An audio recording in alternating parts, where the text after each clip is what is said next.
বন্ধুরা আজকেও যথারীতি চলে এসেছি রান্নাঘরে রান্না করতে। তো আজকে আমি মটন রান্না করছি। আমি কুকারে মটন কিভাবে রান্না করি তোমাদের সাথে শেয়ার করছি। আমি পুরোটাই কুকারে করি না, কড়াই আর কুকার মিলিয়ে মিশিয়ে আর কি মটন রান্না করি। অলরেডি ভাত বসানো হয়ে গেছে, তো মটনটা তোমাদের সাথে শেয়ার করছি। আমি এখানে 1 কিলো মটন নিয়েছি। এই 1 কিলো মটনকে আমি প্রথমে নুন, হলুদ, তেজপাতা, জিরে গুঁড়ো, ধনে গুঁড়ো দিয়ে আমি কুকারে আগে সিটি দিয়ে নেব ভালো করে। আর তারপরে এই দেখো এখানে সব পাতানো ছড়ানো ছেটানো আছে, পেঁয়াজ, আদা, রসুন এই সব রয়েছে। তো এইগুলো দিয়ে আমি আগে মশলা তৈরি করব।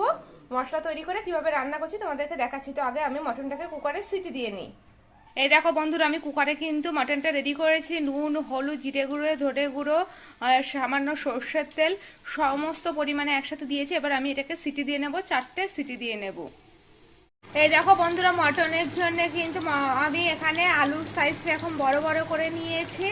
আর প্রথমে কড়াইতে আমি আলুটা ভালো করে লাল লাল করে ভেজে তুলে রাখবো, তারপরে মশলা কষাবো। মটন অলরেডি আমার সিটি দেওয়া হয়ে গেছে। এই দেখো আলুগুলো আমি কেমন লাল লাল করে ভাজা করে তুলে নিয়েছি। এবার সেই তেলে কড়াইতে আমি তেজপাতা ফোড়ন দিয়েছি। আমি কিছুটা পেঁয়াজ ভাজা করে নেব, আর কিছুটা কিন্তু পেস্ট করে দেব। যে পরিমাণ পেঁয়াজ আমি ভাজা করছি দেখাচ্ছি। আর একটু পেঁয়াজ ভাজা করব। পেঁয়াজটা হাতে ধাক্কা লেগেও পড়ে গেল জানো তো, তাই আরেকটু কেটে নিয়ে আবার এর মধ্যে দেবো। তো আগে পেঁয়াজগুলো লাল লাল করে ভাজা করে নিই।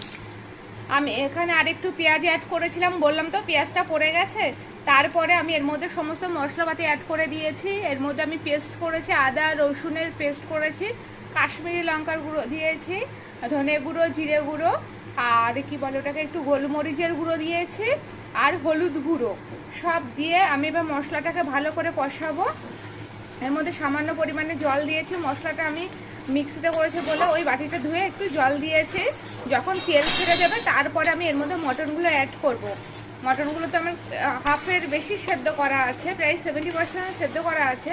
বাকিটা কিন্তু আলুর সাথে সেদ্ধ হওয়ার সময়, মানে আলু যতক্ষণ লাগবে সেদ্ধ হতে, বাকি মটনটা ততক্ষণে সেদ্ধ হয়ে যাবে।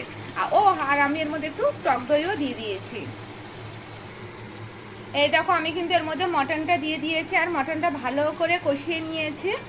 এই দেখো তেলও বেরিয়ে গেছে। আর এই যে মটনের যে আমি সিটি দিয়েছিলাম যে জলটা, আমি এই জলটা এর মধ্যে অ্যাড করবো, আলাদা করে কিন্তু অ্যাড করবো না। তবে এটা অ্যাড করার আগে আমি এর মধ্যে আলুগুলো দিয়ে দিচ্ছি, যাতে আলুগুলোর মধ্যেও বেশ সুন্দরভাবে মশলা ঢোকে। আর মটন একটু বড় বড় আলু যেন বেশি ভালো লাগে, তো আলুগুলো আমি বেশ বড় করেই কেটেছি। এবার ভালো করে নাড়াচাড়া করে আমি এর মধ্যে জল দিয়ে দেব। আমি খুব বেশি জল দেব না, মটনটা একটু শুকনো শুকনো মতো করব। খুব বেশি ঝোল ঝোল আজকে আমি করছি না, অন্যদিন তো ঝোল হয়, আজকে করছি না। যেহেতু এই পাশে আমার ডাল করা আছে, মুসুর ডাল করা আছে বলে আমি এটাকে একটু কম ঝোল করছি আজকে।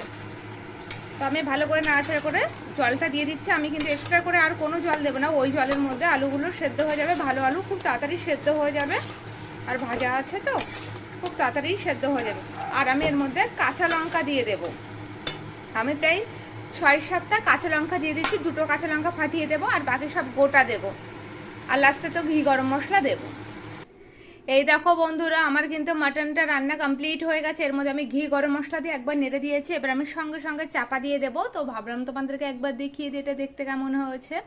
এটা কিন্তু দেখতে বেশ ভালো হয়েছে, আর খেতেও মনে হচ্ছে খুব ভালো হবে। ভালো তো গন্ধ বেরিয়েছে। আমি এর বেশি আর ঝোল রাখিনি। তো চলো, দেখতেই পাচ্ছ মটন কারিটা কমপ্লিট হয়ে গেছে।